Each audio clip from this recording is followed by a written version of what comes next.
नमस्कार दर्शक मित्रों। आज खास करके आज और कल का दिन इस देश की तवारीख में एक ऐसे दिन माने जाएंगे। आज और कल यानी कि 2 दिन ऐसे माने जाएंगे जो आने वाले समय में भारत की राजनीति की दिशा और दशा तय करेंगे। वैसे तो करीब 1 साल से चला आ रहा था। भारतीय जनता पार्टी से अलग थलग उनके साथी पक्ष भी अलग होते जा रहे थे, मगर अब मौका है स्पष्ट कहां हो आप वो बताने का। इसके लिए नीतीश कुमार जी, शरद पवार जी, खड़गे जी और कई नेतागण कवायद में लगे थे। आज शाम को अभी शायद हम ये बात कर रहे हैं तभी सोनिया जी का डिनर बेंगलोर में आयोजित है। काफी लोग पहुंच चुके हैं वहां। ठीक उसी तरह अब एनडीए का कुछ नया नामाभिकरण हो रहा है, इसलिए हम एनडीए का मतलब पुराना एनडीए, उसकी भी एक एकत्रीकरण, जैसे आरएसएस में साथ में आओ नहीं कहते, बोलते एकत्रित आओ। तो ये एकत्रीकरण हो रहा है दिल्ली, और ये एकत्रीकरण भी ये अपना कुनबा कौन है वो तय करने की प्रक्रिया है। अब ये प्राथमिक कुनबा डिफिनेशन है। अंतिम कुनबा कौन कहां कैसे रहेगा, ये मैं मानता हूं कि अगर ईश्वर से भी पूछा जाए तो शायद चर्चा छोड़ के भाग जाएंगे, मगर हमारे हरिभाई नहीं बनते और इसीलिए वो हरिभाई है और उनके नाम में ही ओके ईश्वर ओके। है। पत्रकारित्व के क्षेत्र में 4 दायका से ज्यादा समय, और वैसे भी दिल्ली से शुरू करके बंबई होते, विद्यानगर होते हुए अहमदाबाद तक इनका जो सफर है वो वैविध्यपूर्ण रहा है।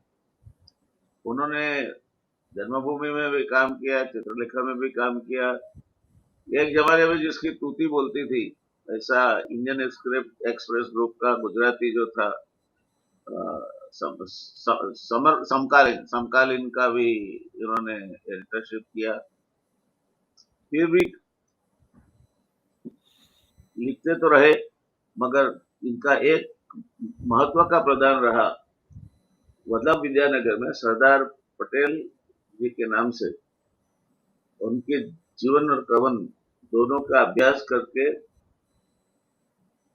जो ऑथेंटिक इंफॉर्मेशन कलेक्ट करके क्लासिफाई करने का जो काम है, वो उसमें भी हरिभाई डायरेक्टर की हैसियत से जुड़े।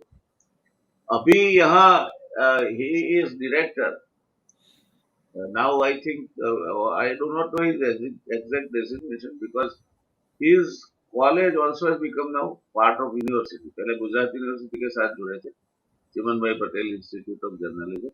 अभी they have their own university. उसके फायदे भी होते हैं, नुकसान भी होते हैं, मगर हरिभाई पत्रकार थे वो तो मालूम था मुझे, लिखते हैं वो भी मालूम था। एनआरआई के लिए उन्होंने काम किया, सरदार पटेल साहब के लिए उन्होंने रिसर्च का काम किया। एक अच्छे खासे रिसर्च के आदमी है, वो भी मालूम था। मगर ये कॉलेज चलाने का काम भी ये कर सकते हैं, वो एक मेरे लिए भी एक प्रादुर्भाव था इनके नए स्वरूप से। मगर उन्होंने अच्छी तरह किया, इतनी अच्छी तरह से किया कि हर साल गुजरात यूनिवर्सिटी, तो अच्छा हुआ ये लोग अलग हो गए और सेलिब्रेट कर रहे हो कई कई कॉलेजेस में जर्नलिज्म की, कि अब पहले 10 नंबर तो खुल गए, नहीं तो पहले 10 में से 7-8 नंबर इनके स्टूडेंट ले जाते थे। तो अब तो वो कंपटीशन हड़ू हड़ू हो गई। तो अब अंदर अंदर उनकी यूनिवर्सिटी में जो नंबर देना हो तो गुजरात यूनिवर्सिटी में नए कॉलेजेस और नए लोगों को चांस। मगर he is an institution builder. ये एक अच्छा काम इनके हाथों हुआ है और हुआ है और होता रहेगा। तो इतनी छोटी सी एक पहचान हरिभाई की मुझे देने की जरूरत नहीं है। उनकी पहचान, वो कोई किसी भी तरह की इंट्रोडक्शन या पहचान के लालच नहीं। मगर जो दोस्त नए जुड़ रहे हैं उनके लिए ये जानना उचित रहेगा, इसलिए मैंने थोड़ी औपचारिकता निभाई। आज का विषय दर्शक मित्रों, ये जो मैंने बात की, बेंगलोर और दिल्ली दो केंद्रों में जो घटनाएं घट रही, और एक एक तरह से एक वातावरण बनता जा रहा है। जो वातावरण 75 में बना था, उस तरह का वातावरण बनता जा रहा है। एक और बीजेपी और एक और बाकी की पूरी जितनी भी पार्टियां हैं, बाकी के सब जो डिफरेंसेस है हम बाद में सॉर्ट आउट कर लेंगे। पहले हम ये डिफरेंस सॉर्ट आउट कर लेंगे। तो बीजेपी वर्सेस अदर्स के प्रिंसिपल पे मैं ये नहीं कहता हो गया है, मगर वो सिद्धांत को मद्देनजर रखते हुए, केंद्र में रखते हुए, अभी ये एक अभियान आज से चालू हुआ। अभियान तो चल रहा था, मगर अभियान को एक स्वरूप मिल रहा है। ये बातें कहां तक जाएगी? जब बात निकली है मुंह से तो दूर तक जाएगी। बेंगलोर से निकली है तो भी, दिल्ली से निकली है तो भी। तो इसमें क्या होगा इस देश का, लोकशाही तंत्र का क्या होगा? आने वाले समय में देश के सामने इतने बड़े पड़कार उठने वाले हैं। अभी अभी भी है ही है, ऐसा नहीं कि अभी नहीं है, नए खड़े होने वाले।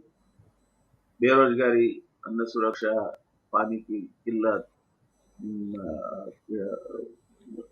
ये एक तरह से समझो तो विस्तारवाद, एक तरह से समझो तो जातिवाद, कई तरह की समस्याओं से आज हम गिर चुके हैं। और उसमें बाकी था तो अब तक तो शांति थी। जब तक सीडीएस ने बताया नहीं तब तक शांति थी। अब उनको क्या बताने की अर्जेंसी आई पता नहीं चला, मगर साहब ने बताया कि चीन कब्जा करके बैठा है हमारी जमीन। हम तो खुश थे कि उसने एक स्क्वायर इंच भी जगह नहीं ली। राजनाथ सिंह ने कहा है, राजनाथ सिंह ने बोला तो फिर भारत सरकार ने कहा है, रक्षा मंत्री जो बोलते हैं।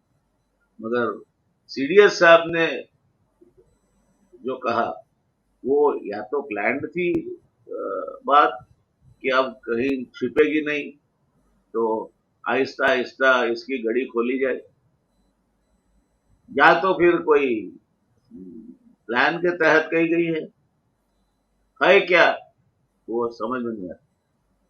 और ये सब के जो एक कुनबा बनेगा, उसके एसिड टेस्ट भी जगह जगह पे आएंगे। राजस्थान में चुनाव आ रहे हैं, मध्य प्रदेश में आ रहे हैं, छत्तीसगढ़ में आ रहे हैं। तो ये सब जगहों पे ये जो नए नए कुनबे बन रहे हैं उनका क्या होगा? तो हरिभाई से हमें आज ये सब जानना है। जानना इसलिए है कि 1 साल से भी कम रहा लोकसभा की इलेक्शन को, तो हमें मालूम होना चाहिए देश में क्या हो रहा है। मालूम होने के बाद भी हम गड्ढे में पड़े अपनी मर्जी, बिकॉज लोकशाही है। तो आप गड्ढे में भी कूद सकते हो, कुएं में भी कूद सकते हो, और गंगा में भी कूद सकते हो, जो भी करना है करो, मगर जानना तो चाहिए। तो हमारे प्रयास जानकारी आपके सामने रखने का, इससे विशेष कुछ नहीं। न तो हम कोई पॉलिटिकल पार्टी के प्रतिनिधि की हैसियत से आपको कुछ रिकमेंडेशन करते हैं।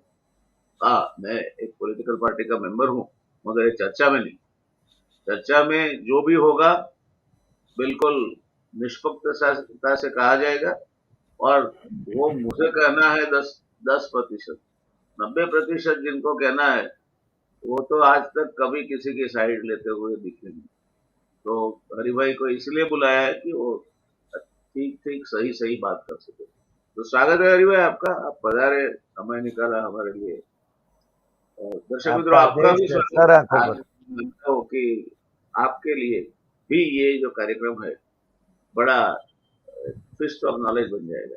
देश की राजनीति किस ओर जा रही है, क्योंकि आजकल मीडिया में तो कोई सच्ची बात आती नहीं। टेलीविजन नेटवर्क की जो व्यूअरशिप है, देखने वाले हैं, वो 100 से गिरते हुए 27 हो गए, 27 से भी गिर चुके होंगे, गिरते जा रहे हैं। क्योंकि अब सेठिया कल्चर चलाता है, चलेगा, अखबार कोई पढ़ता नहीं, क्योंकि अखबार में भी वही खून लूट बलात्कार वगैरह वगैरह रूटीन हो जाते हैं। एक जमाने में नीरू देसाई या तुषार भट्ट या हरिभाई समकालीन में जो लिखते थे, इस तरह के तंत्रीले जो बाला साहब ठाकरे जैसे को भी चैलेंज करे, अब सुनना या पढ़ना ये मैं मानता हूँ भूतकाल हो गया है। तो अखबारों की भी इज्जत आहिस्ता आहिस्ता आहिस्ता 27% से नीचे गई। टेलीविजन कोई देखता नहीं, कभी कोई कार्यक्रम के लिए देखे अलग बात है, नहीं तो स्विच ऑन किया और देखा कुछ राज की तरह फटाक करके रिमोट से उसको हटा देते। ऐसी परिस्थिति में ये हमारा प्रयास है, हम तो बहुत छोटे इंसान है, मगर बूंद तो बूंद सही। अकबर ने वो बीचवर को बोला था कि हौज में हर एक इंसान एक बर्तन भर के दूध डाले, तो सब जाके पानी डाला है। हम ये नहीं मानते कि ये जमाना बदल गया। अभी भी ऐसा अगर कोई पैदा था और बोले, पैदा हुआ और बोला कि भाई दूध डालना है, तो प्रश्न पहले पेटा प्रश्न आएगा, दूध किसका डालना है, अमूल का, दूध सागर का, कौन सी डेयरी का। फिर दूसरा पेटा प्रश्न आएगा, भैंस का, गाय का, ऊंट का, किसका डालना। फिर तीसरा प्रश्न आएगा, थैली में पैक है वो चलेगा या बोतल में चलेगा। ये प्रश्नों में से आप बाहर आओ तब तक सुबह हो जाएगी, हॉल खाली पड़ा रहेगा। तो अकबर बीबी वाली बात भी अभी शक्य नहीं है, मगर अगर होती तो एकाद इंसान भी जाके उसमें दूध डाल के आया होता तो उससे पानी का दूध नहीं हो जाता, मगर कम से कम पानी का रंग तो बदलता। हम ये रंग बदलने जितनी भी तकलीफ नहीं लेते हैं, और फिर भारत माता की जय करके देशभक्ति के गुणगान का। भारत माता की सच्ची जय तब होगी जब भारत माता के नाम पर विश्व में कहीं भी जाओ और सिर ऊपर करके बात कर सकते कि हम ह्यूमन डेवलपमेंट इंडेक्स में पहले 20 में हैं, हमारे यहाँ पहले 20 में विश्व की यूनिवर्सिटियों में 6 यूनिवर्सिटी हमारी है। ऐसी जब बात करें तब हम जरूर कह सकेंगे भारत माता की जय। तो आज ये हो जाए चर्चा बिल्कुल जैसे जिसे हम कहे कि सजे हुए मंच पे, क्योंकि हरिभाई जैसे पैनलिस्ट भी इतनी आसानी से नहीं मिलते। तो हरिभाई, पहला मेरा आपसे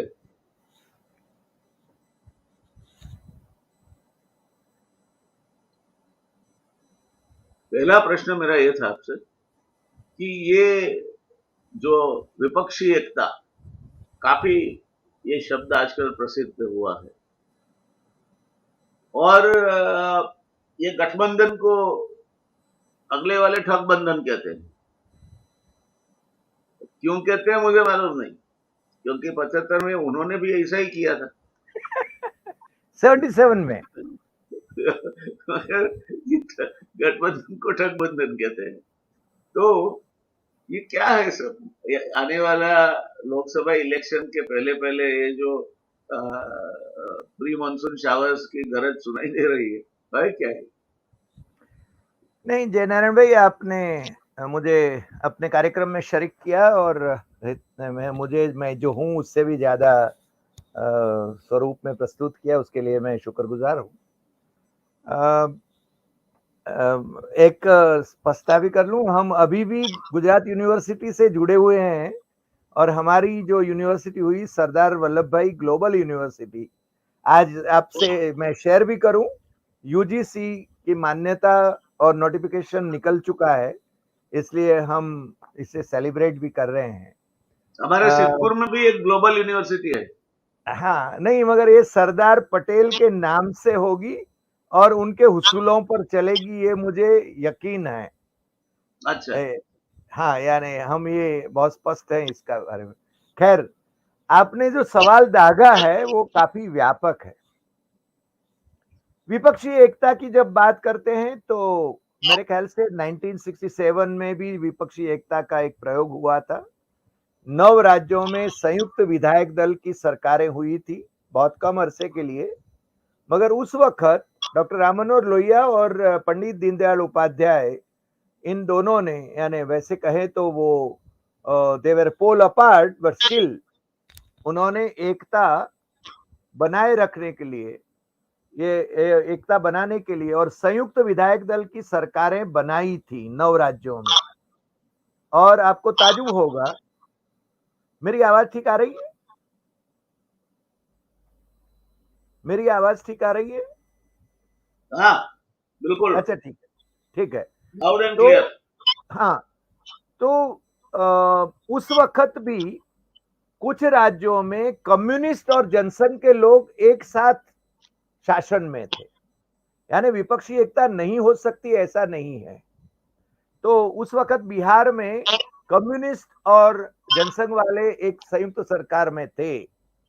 आप उसके आगे चले, आपने जिसका जिक्र किया 1977 की बात,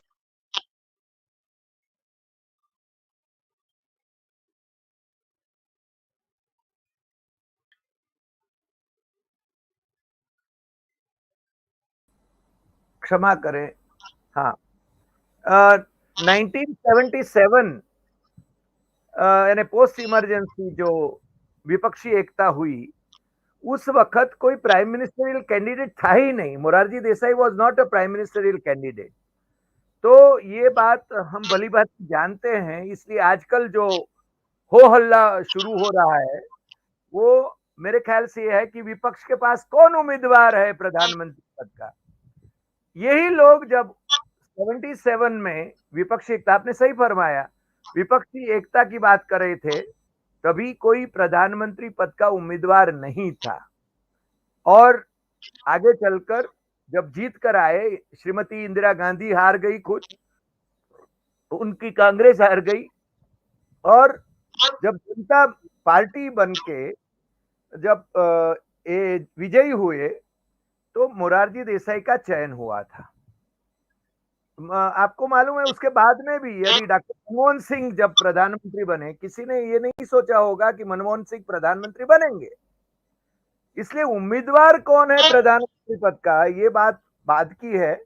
उसके पहले विपक्षी एकता और वो एक साझा कार्यक्रम जो बनाना है, वो कार्यक्रम बने तो भी बहुत कुछ हो सकता है।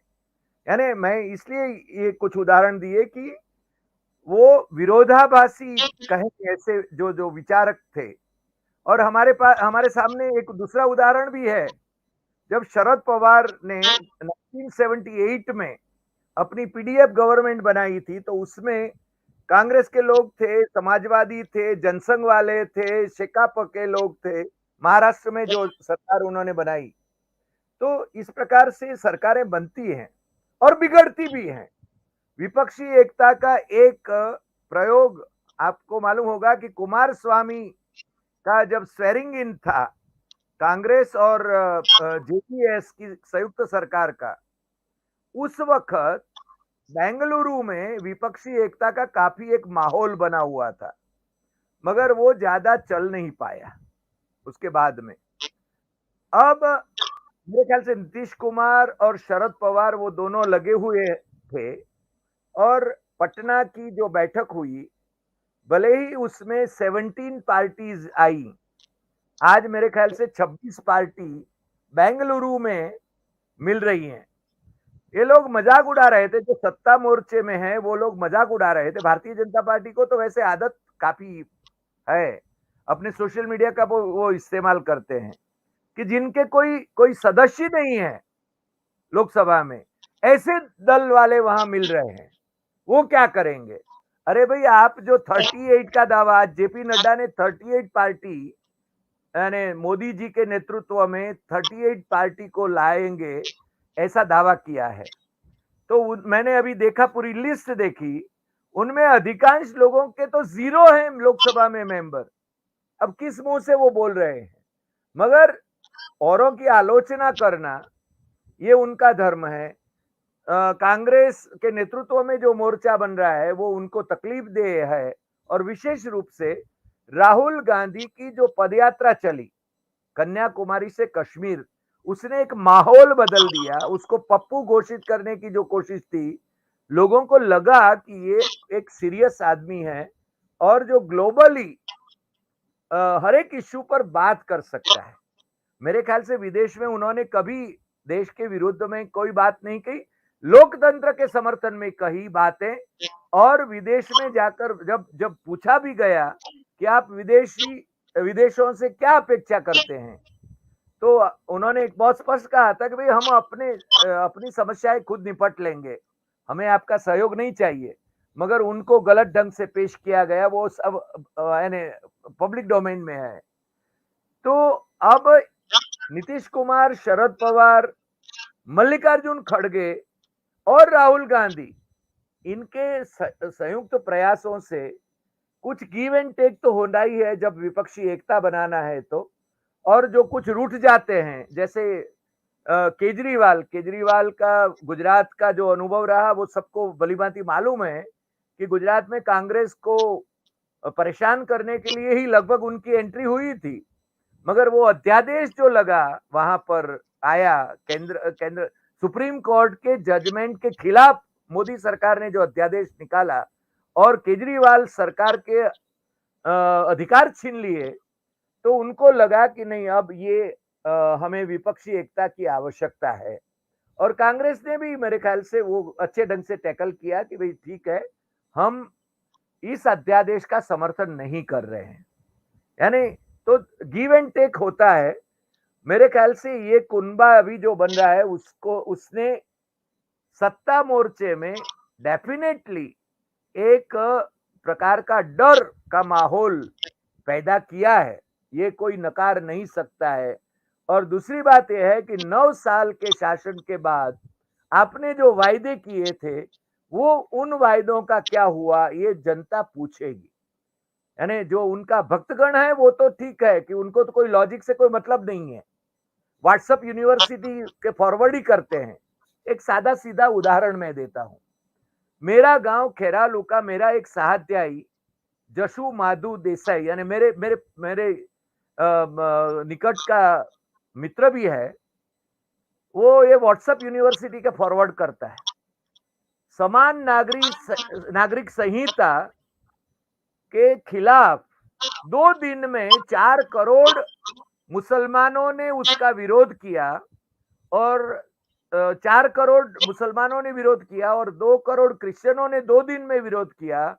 तो आप इस नंबर पर मिस कॉल दीजिए और समर्थन दीजिए इसको। अब ये गलत फिगर है। लॉ कमीशन ने जो आंकड़े दिए हैं वो 60 लाख से ज्यादा नहीं है टोटल अभी तक के।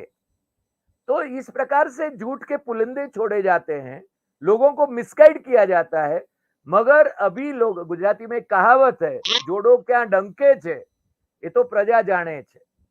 यानी जनता को ये समझ में आता है, इसलिए एक माहौल बन चुका है। और अभी चुनाव होना है, जैसे कर्नाटक, हिमाचल, देखिए पिछले कई समय से भारतीय जनता पार्टी हार रही है हर जगह पर। वेस्ट बंगाल में हारी, उड़ीसा में हारी है, आंध्र में हारी है, तेलंगाना में हारी है, राजस्थान में हारी है, पंजाब में हारी है, हिमाचल प्रदेश में हारी है, कर्नाटक में हारी है, तमिलनाडु में हारी है, केरल में हारी है। और मैं तो ये कहता हूं कि 28 + 3 विधानसभाएं केंद्र शासित प्रदेशों की लेवे, तो उसमें से केवल 7 ही राज्यों में यानी विधानसभाओं में उनके अपने बलबूते पर वो बहुमत में है। ये लोगों को मालूम नहीं है क्योंकि केंद्र में वो सत्ता में है और उसका प्रभाव वो डाल सकते हैं।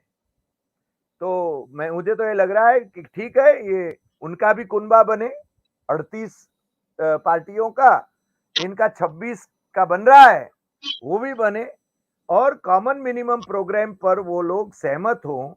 और उस यानी आगे आने वाले दिनों में जो विधानसभाओं के चुनाव है, 5 विधानसभाओं के चुनाव और लोकसभा का चुनाव, उसमें आगे बढ़े। हम तो डेमोक्रेटिक वैल्यूज में मानते हैं, डेमोक्रेसी बनी रहे ये हम चाहते हैं। और हम, आपने सही फरमाया कि हम किसी का तरफदारी नहीं कर रहे हैं, किसी राजनीतिक दल का। और लोकतंत्र में तो यही होना है, उनको यानी लोगों के हाथ में सत्ता है, लोगों को केवल जागरूक करना ये हमारा धर्म है। जय नारायण भाई। हरी भाई, दो चीज है। 90 में जब गुजरात की विधानसभा की चुनाव आए, उसके अगले वाले चुनाव में माधव सिंह भाई ने रिकॉर्ड बना के कांग्रेस की सत्ता प्रस्थापित की। फिर जो भी हुआ हुआ, उसकी चर्चा में हम नहीं जाते, मगर 90 में जनता दल गुजरात और भारतीय जनता पार्टी वो इकट्ठे आए, मगर एक सूत्र जो चल रहा था, खास करके मैं नॉर्थ गुजरात से चुनाव लड़ा, इसीलिए मुझे याद है अभी भी, वो सूत्र था रायडो वाडो कांग्रेस काढ़ो, और कुछ भी करो और कांग्रेस को निकालो, क्योंकि वो खरीफ पाक की खेत खेत खलियान से घर में जाने की सीजन थी, मंडी में जाने की सीजन थी, तो रायडा का पाक वहां अच्छा होता है, तो सूत्र बन गया रायडो वाडो कांग्रेस काढ़ो। ये कभी कभी एक छोटी सी बात भी पूरी चीज को बदल देती है। मैंने ये उदाहरण इसलिए दिया कि आज तक मैंने करीब लास्ट 10 दिन से जितनी भी चर्चाएं देख रहा हूं, और उसमें बंबई से जो पार्टिसिपेंट्स होते हैं, हमारे जर्नलिस्ट फ्रेंड हो या एक्सपर्ट हो कोई भी, तो एक बिल्कुल कड़वाहट सी उनके मुंह में आती है, दो गुजराती ऐसा बोलते हुए। उतना ही नहीं, वो आक्षेप करते हैं कि 4 बड़े उद्योग बंबई से गुजरात में ले गए।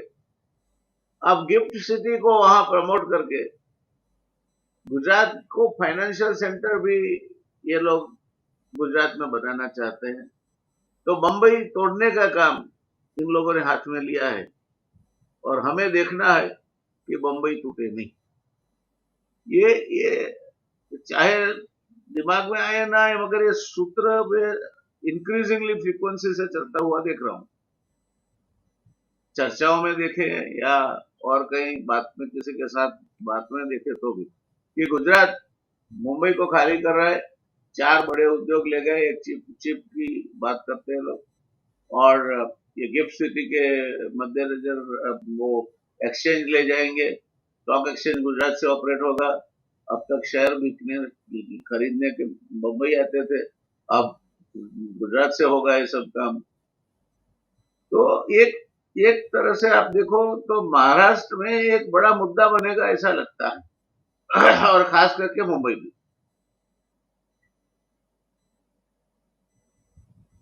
ये मुद्दा बन सकता है या नहीं बन सकता। आपने तो महाराष्ट्र भी देखा है, गुजरात भी देखा है। महाराष्ट्रियन उसमें आमची मुंबई वाला आंदोलन से भी आप बिल्कुल परिचित हो। हुतात्मा चौक जो 100 से ज्यादा लोगों की शहीदी की आज भी याद देता है। क्या लगता है आपको, ये अगर इसकी राजनीति में दो भाई जैसे से, बड़े भाई छोटे भाई की तरह प्रेम से रहने वाले दोनों से, इसमें तो ये जहर नहीं घुल जाएगा ना? आपने केवल महाराष्ट्र में क्यों बात करी इसमें? आप यदि हिंदी सोशल मीडिया को भी, डिबेट को भी सुने, तो Gujarati lobby Gujarati lobby Gujarati lobby ये शब्द बार बार आपको सुनाई देगा। एक माहौल बनाया जा रहा है, और उसके अलग अलग कारण भी हो सकते हैं, मगर जिस प्रकार से यानी भिन्न भिन्न राज्यों में जैसे पार्टियां तोड़ी जाती हैं, जनमत के खिलाफ सरकारें बनाई जाती हैं, तो उसमें ये कर्ता कौन है, यानी कर्ता, यानी मैं जैसे फैमिली में कर्ता होता है उसी प्रकार की बात करूं तो ये दो सज्जन हैं, और इसलिए ये गुजराती लॉबी, ये शब्द प्रयोग आजकल कॉमन हो गया है। हालांकि मैं मुंबई में कई दशक रहा, मुझे कभी मुंबई पराया नहीं लगा, मगर मुंबई में इस प्रकार के आंदोलन चलते रहे हैं पहले से। यानी आपको मालूम है शिवसेना का जन्म लोग शायद जानते नहीं है आमतौर पर, मगर वो कांग्रेस ने ही उसको बनाया था। वैसे वीपी नाइक और बाला साहेब देसाई उसके जन्मदाता थे, ऐसा मैं तो कहूं। इसलिए नाइक सेना भी उसको कहा जाता था। तो एक माहौल निश्चित रूप से बन रहा है और दूसरी बात, जिस प्रकार से शिवसेना को तोड़ा गया, जिस प्रकार से एनसीपी को तोड़ा गया, तो ये राजनीतिक जिस प्रकार से हो रहा है उसका असर निश्चित रूप से हम दोनों के स्टेट में, यानी हम तो भगिनी राज्य हैं, मुंबई राज्य में से हम अलग हुए मगर अपना भाईचारा बना रहा, मगर ये माहौल निश्चित रूप से बिगाड़ रहे हैं। ये राजनीतिक खेल जो चल रहे हैं जिस प्रकार से, बाकी वहां पर जो सत्ता में आते हैं, जो शासन करते हैं, पार्टियां तोड़े नहीं जाए तो काहे ये विवाद निर्माण हो। आपको मालूम है कि 1956 में हम लोगों ने मुंबई के लिए यानी एक महागुजरात आंदोलन करा था और वहां पर संयुक्त महाराष्ट्र आंदोलन चल रहा था, मगर वो बात तो अभी पास की हो गई। इसलिए अब जो बातें हैं उसको घाव को फिर से ताजा करने की कोई आवश्यकता नहीं है, ऐसा मैं समझता हूं। और ये जैसे वहां से काफी उद्योग शिफ्ट हुए हमारे यहाँ, क्योंकि इंडस्ट्रियल रिलेशंस हमारे यहाँ गुजरात में अच्छे हैं पहले से, इसलिए काफी उद्योग यहाँ अपने आप को सुरक्षित महसूस करते हैं। दत्ता सामंत जैसे वहां पर जिस प्रकार से कामगार नेता थे, वो मर्डर का मतलब लेबर यूनियन चलाते थे, और तो वहां से मुक्ति पाने के लिए अधिकांश उद्योग उस समय आए थे, मगर ऐसा नहीं कहा गया था कि भाई हमारे उद्योग ले जा रहे हैं। तो ये माहौल राजनीतिक दृष्टि से बनाया जा रहा है, ऐसा मैं समझता हूं, जिसको हमें रोकना चाहिए। मेरी चिंता अलग है। गुजराती जो है वो न सिर्फ भारत में मगर विश्व भर में फैले हुए हैं, उनके व्यापार धंधे हैं। अब बिना अकल के कुछ लोग यहाँ कर कुछ गलत तरीके के विधान करते हैं, कुछ बकवास करते हैं। वो ये भूल जाते हैं कि 80 लाख से ज्यादा भारतीय गल्फ कंट्रीज में रहते हैं। तुम तो यहाँ एक आध बख्श को जला के या पत्थर मारा करके घर में घुस जाओगे, और आपको सबसे ज्यादा फॉरेन एक्सचेंज इनके रेमिटेंसेस से मिलता है। ट्रू। तो अभी उनपे काबू कसने की शुरुआत हो गई। अभी आप देखो सऊदी अरेबिया ने, बहरीन ने, मस्कात ने वो 1% रिजर्वेशन अमली बना दिया। सऊदी अरेबिया तो नया लाया है स्किल टेस्ट, अगर आप स्किल टेस्ट पास करते हो तभी आप आ सकते हो, नहीं तो नहीं आ सकते हो। तो ये बाधाएं आनी शुरू हो गई है। ऐसे समय में बिना सोचे समझे किसी भी तरह के आंदोलन लेके सड़क पे निकलना, और आंदोलन करना है आपको तो जहां आंदोलन की जरूरत है वहां जाओ। मैं भी ये मानता हूं कि कश्मीर हमारा है और हमें ले लेना चाहिए, मगर वो अहमदाबाद की सड़क पे नारे लगाने से क्या होगा? घर में तो चूहा निकलता है तो पलंग पे चढ़ जाते हैं। आप जाओ कश्मीर में, गुजरात ब्रिगेड, सम 10 मिलियन पीपल, हम कश्मीर को आजाद करा के आएंगे। जाओ। अमेरिका कभी कोई भी युद्ध आज तक अपनी धरती पे नहीं लड़ा। इनके जो अंतर युद्ध है उसको छोड़ के, वो कहाँ वियतनाम में लड़ता है, यहाँ लड़ता है, वहां लड़ता है, उसको ज्यादा नुकसान नहीं फायदा ही होता है। हम करते क्या है? हमसे होता कुछ नहीं मगर हम अपने घर में युद्ध लड़ते।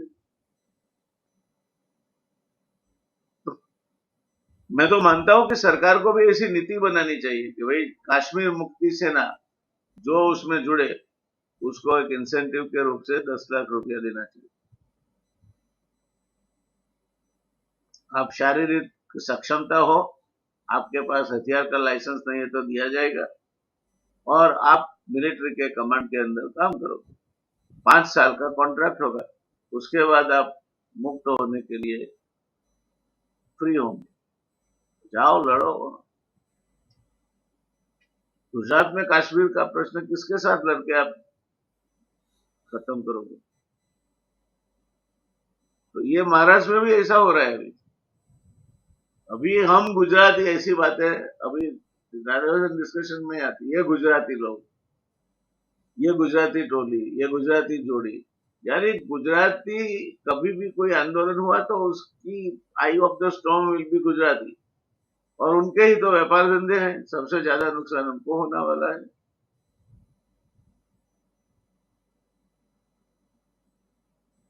तो ये जो महाराष्ट्र में हो रहा है, खुदा ना खास्ता कुछ ना हो, ऐसा भगवान करे कि इसमें से कोई आंदोलन खड़ा ना हो जाए। ये तो आंदोलन तो वहां छोटी छोटी बातों में भी हो जाता है। आप तो मुंबई से परिचित है। एक बेलोसे ने पानी जब इतना रातान सा यार पानी की किल्लत आई तो बोला जितने भी नॉन नॉन मराठी है मुंबई छोड़ के चले जाए। It is easy to sort of fall prey to such kind of extremism, मगर सत्य क्या है?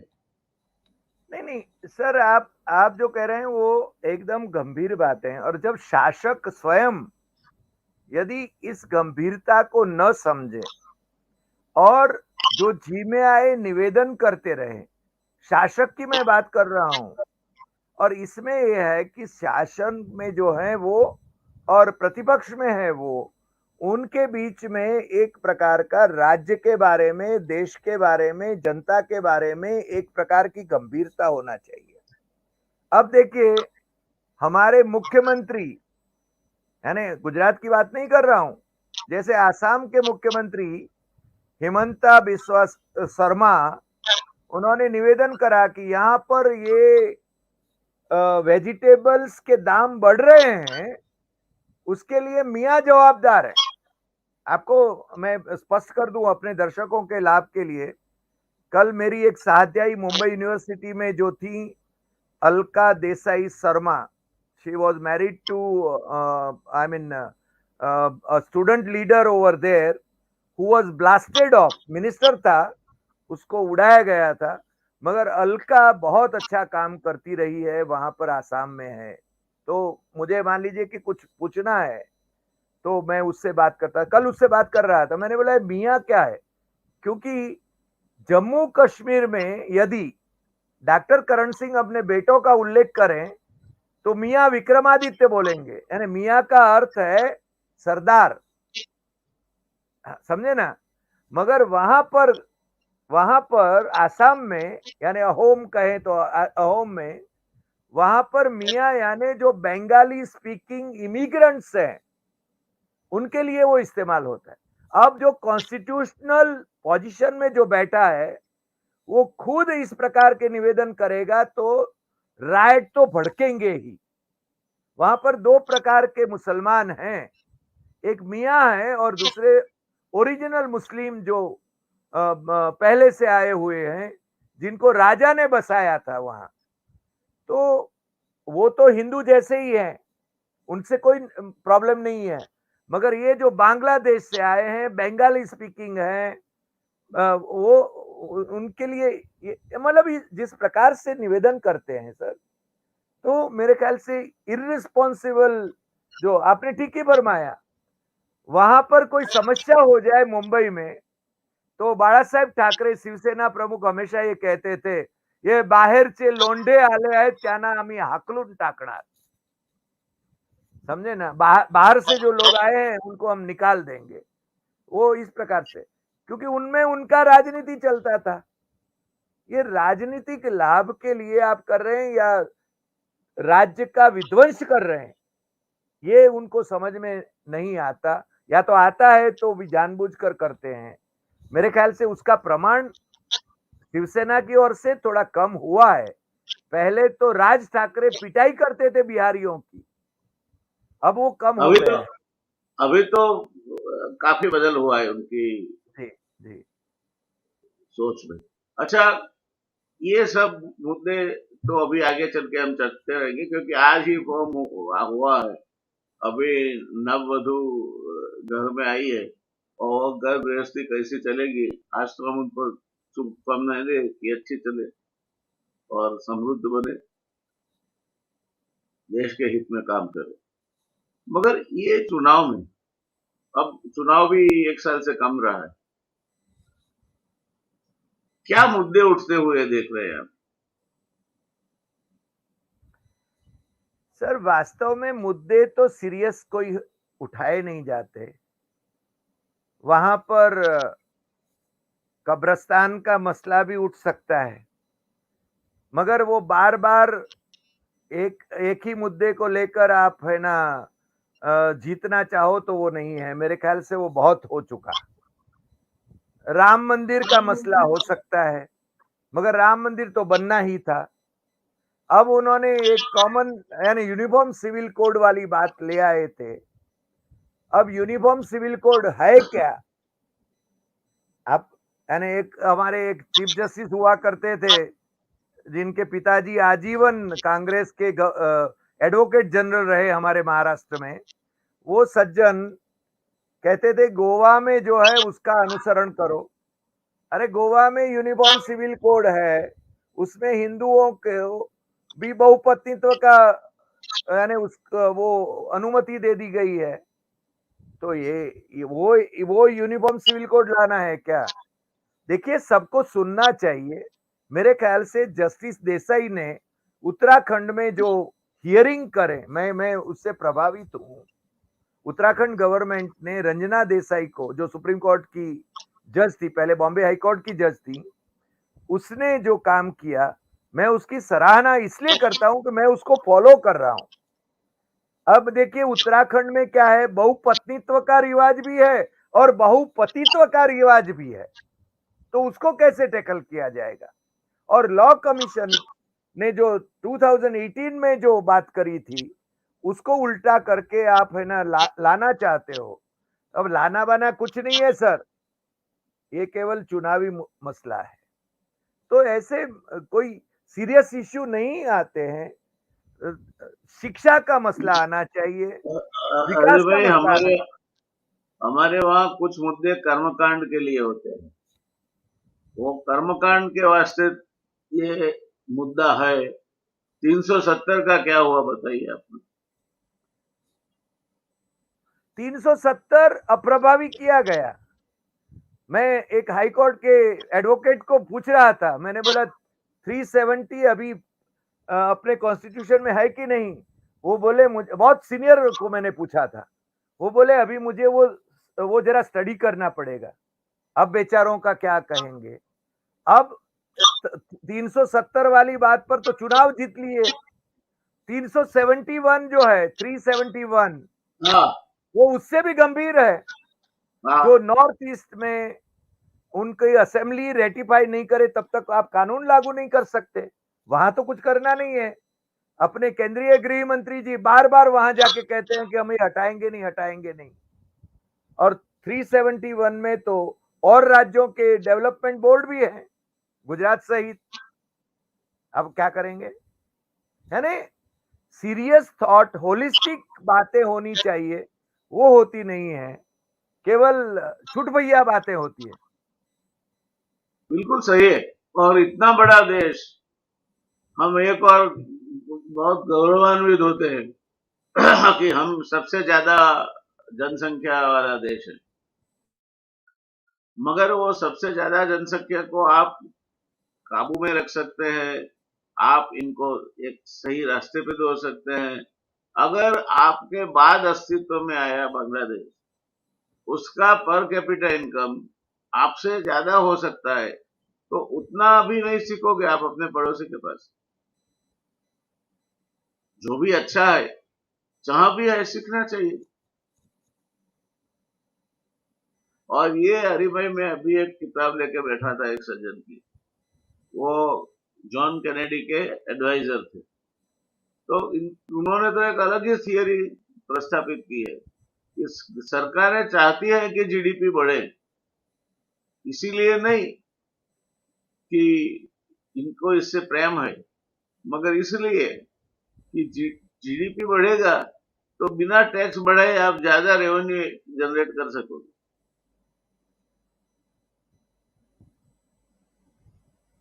तथ्य है उसमें। नहीं, मैं उसमें एक बात जोड़ दूं, आपने बांग्लादेश का जिक्र किया है तो डॉक्टर अलका देसाई शर्मा से मैं जब बात कर रहा था तो उसने एक, यानी मेरे लिए भी, मैंने कभी सोचा नहीं था ऐसी बात करी उसने। वो बोले, हरी, यहाँ के जो मुस्लिम है मियाँ, बंगाली स्पीकिंग, बांग्लादेश से आए हुए, दे आर रिटर्निंग। काफी लोग बांग्लादेश वापस जा रहे हैं, इसलिए कि बांग्लादेश का डेवलपमेंट इंडेक्स जो है वो बढ़ रहा है, वहां उनको अपॉर्चुनिटीज ज्यादा है। यहाँ पर जिस प्रकार से धिक्कार का उनको सहन करना पड़ रहा है, दे आर गोइंग बैक। ये नई डेवलपमेंट है सर। दैट इज आपने वेरी ट्रू। ठीक, बांग्लादेश की मेरी तो एक तिथि, मेरी एक स्टूडेंट थी यूनिवर्सिटी में, वो काफी बातें हम करते रहते हैं, मगर इस प्रकार से जो डेवलपमेंट हुआ है तो, और वहां के लोग बहुत मेहनती हैं, और अलका 3 बार बांग्लादेश जाके आई है, यानी उसने स्टडी किया है, और ये बातें हमें समझना चाहिए। मगर हम क्या करते हैं, चाइना, चाइना आपने जिक्र किया कि सीडीएस ने वो कहा, अरे वो तापीर गाओ, भारतीय जनता पार्टी का अरुणाचल प्रदेश का लोकसभा का सदस्य, वो निवेदन करता है लोकसभा में, वो ट्वीट करता है, मेरे से बात करते समय भी कहता है कि चाइना घुस आया है यहाँ पर, मगर अपनी सरकार डिनाई कर रही थी। आधा इट वॉज आधा आधा। Helping China. मगर इसके बाद तो सीडीएस ने भी कहा है। हम तो पहले से कह रहे, डॉक्टर सुब्रमण्यम स्वामी भी पहले से कह रहे हैं, इज चाइना एक्सपर्ट, और मगर भारतीय जनता पार्टी के लीडर हैं। कुंभकर्ण की निद्रा सोते हैं, और कुछ नहीं, ये और कुछ नहीं। और हम छोटे से देश पाकिस्तान के खिलाफ बोलते रहेंगे, मगर चाइना के बारे में नहीं बोलेंगे। नहीं, वो तो लद्दाख में भी घुस आए हैं। स्वामी का निवेदन है कि कितनी जमीन उन्होंने अपनी कब्जा कर ली है अभी अभी। बहुत लेट अस गंभीर सी। मसले हैं। एनीवे, अरे भाई, ये मुद्दा, ये जो अघाड़ी बनी है वो किस दिशा में जाएगी? अब इंटरप्ले फोर्सेस जो है, सीबीआई है, अपना दूसरा ये ईडी है, डीआरआई है, डायरेक्टर ऑफ रेवेन्यू इंटेलिजेंस है, एनफोर्समेंट डायरेक्टर है। इनकी क्या प्रतिक्रियाएं रहेगी, ये सब चीजें देखने वाली होगी।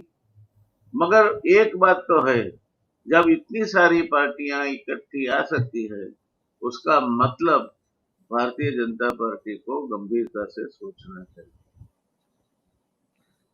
निश्चित रूप से 2 चीजें मैं बताना चाहूंगा।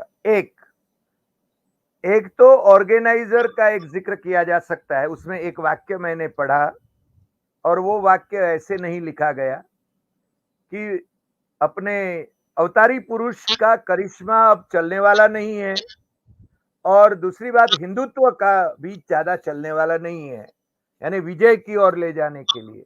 ये 2 चीजें, ये बातें हमें समझना चाहिए। दूसरी बात, आपको मालूम है कि 2014 में 31% वोट से सत्ता में पहुंचे थे, 2019 में 37% वोट से पहुंचे थे। जो पार्टियां अभी जो विपक्ष मोर्चे में है, उनमें से कई उनके साथ में थी, तो उसको तो उसमें से भी निकाल सकते हैं। तो ये जो गठबंधन बनना है, भले ही वो ठगबंधन कहें, वो उनके लिए चिंता का विषय जरूर है, क्योंकि मेजोरिटी यदि ये गठबंधन ठीक ढंग से काम करता है, 1 अगेंस्ट 1 यदि वो रखते हैं, और बाकी मान लीजिए, देखिए ना केजरीवाल की क्या हैसियत है कर्नाटक चुनाव में, उसने काफी लोगों को खड़ा किया, एनसीपी ने भी काफी लोगों को खड़ा किया, क्या हैसियत है, यानी 1% वोट भी नहीं मिले उसको। वहां पर जब जनता तय करती है तब है ना, वो तो छप्पर फाड़ के देती है। कर्नाटक में दिया, हमारे सामने उदाहरण है। हिमाचल प्रदेश में दिया, हमारे सामने उदाहरण है। और जब जी संगठित होते हैं तो ये डेस्परेट रहेंगे। हो सकता है अभी उन्होंने केंद्रीय एजेंसियों को भेजने का काम बंद नहीं किया है, वो करते रहेंगे, मगर उनका डर अभी विपक्षी पार्टियों को नहीं लग रहा है। जैसे स्टालिन को दबाने की और स्टालिन के डीएमके को अपने पास जोड़ने की, ये उनकी कोशिश भी नाकामयाब रही है।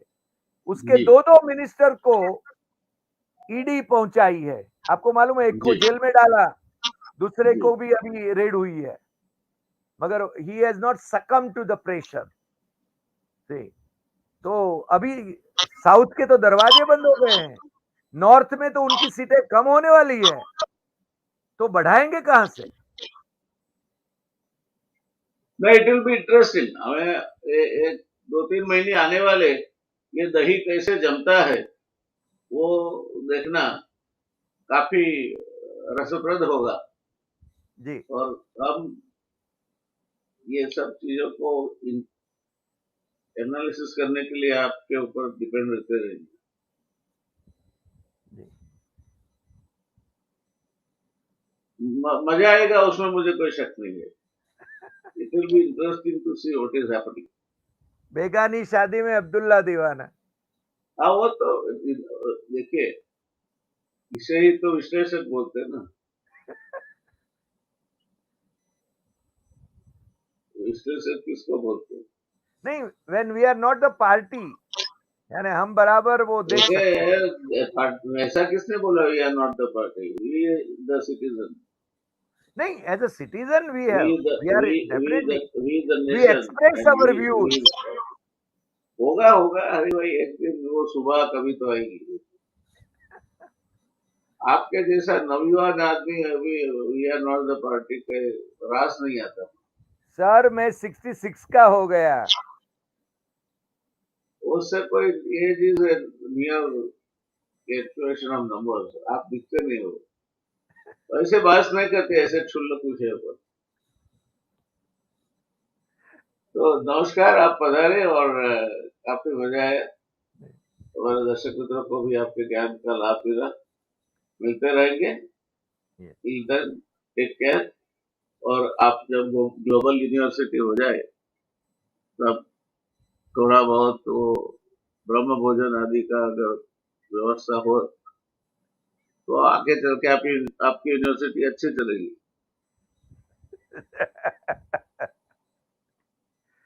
गुरुदेव,